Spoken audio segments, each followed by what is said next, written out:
আসসালামু আলাইকুম প্রিয় দর্শক, আজকে আমি মিলিবাগ পোকার আক্রমণ ও দমন নিয়ে আলোচনা করব। তো ভিডিওটি না টেনে সম্পূর্ণ ভিডিওটি দেখুন। মিলিবাগ পোকাটি সাধারণত মাল্টা, কমলা এবং লেবু জাতীয় গাছে আক্রমণ করে থাকে এবং পেয়ারা গাছেও অনেক সময় আক্রমণ করে ব্যাপক আকারে। তো এই পোকাগুলো মূলত ফলের বা গাছের ডালের রস শুষে খায়। তো যখন গাছের রস শুষে খায় তখন ফলটি ঝরে যায়। তো আমরা অনেকেই বুঝতে পারি না এই লক্ষণটা কিভাবে দেখব।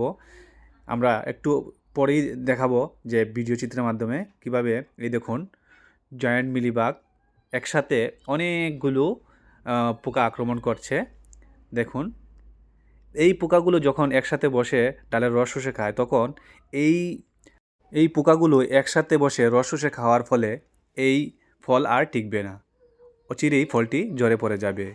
তো দেখুন, এই পোকাগুলোকে উপরের ডাল পর্যন্ত বা অন্যত্র ছড়ায় এই যে পিঁপড়াগুলো, কারণ এর পোকা থেকে একটা মধু নিঃসৃত হয়।